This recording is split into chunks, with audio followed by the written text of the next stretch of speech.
बिस्मिल्लाहिर्रहमानिर्रहीम अस्सलाम वालेकुम दोस्तانو उम्मीद लरम چې تاسو روغ جوړ او خوشاله وي او ژوند په مزو کې وي دوستانو مرتان بخشالي کې ډیر زیات ظلم شوی او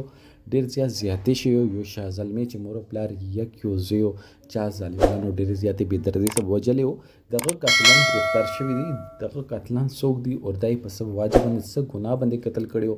دوستانو دې باره کې وسه ټول اهم معلومات په دې ویډیو کې شریکوم او کتا ټول اهم معلومات باندې ځان خبرول غواړي مونږ ویډیو ځان سره تر اخره پورې وګورئ او چې کوم ملګری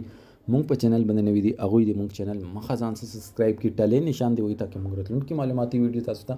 اسانه سره ملاوي شي دوستانو دا واقعیا د مردان بخشالي ده چې دوی مې ریزه باندې یو لاش ملاويږي او هغه لاش شناخت بچت علي په نوم باندې وشي او دغه مور پلار غوښتل شي چې دا تاسو زوی دی یو ریز مخکې دوی مور پلار پتانه کې اف ای آر درس کی چې مونږ زوی چې دا هغه بدرکه شوی دی هغه نه ملاويږي دوستانو پوسټ مارټم شي پولیس خپل تفتیش شروع کی ځکه پی پولیس ته سلام کول غواړم چې دا قاتل ضروري ریزو کې دنه گرفتار کړ دوستانو عموما کیسونو کې دا قاتل چې دا آغاز یو داسې کاس راخیږي چې هغه د پیژنګلو ولوي دوستانو دغه کیس کې هم د قاتل چې دا د پیژنګلو راخوتل د ملګری راخوتل یو کرکټ په میدان کې سستغه سپوري خبري وشولې او هغه د غزړه کې اچولې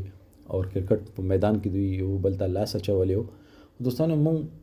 مشنانو ته دا خو یو چې دا لوبه کوي سپورټسمن سپیریټ چې دا هغه بری کې مونږ هغه ته نه یو هغه ته مونږ دا نه یو احساس بری کې نه یو نقصان بری کې هغه نه پيو چې دې چیز پیدا سده دې چیز نقصان سده ماشوم ته دا خبره ضرور وخیو که څوک در باندې یو گزارو کی نو ته په دعا وکا کا ټولو خلکو خپل مشنانو خپل بچو تربيات په خطر کې باندې کول نه کیدا شي مونږ د معاشره چې د ریس پریس خرابېږي د قتل عام چې دا هغه پکې عام کیږي کله یو ورور بل ورور قاتل شي یو حابل شي بل قابل شي کله یو ځکه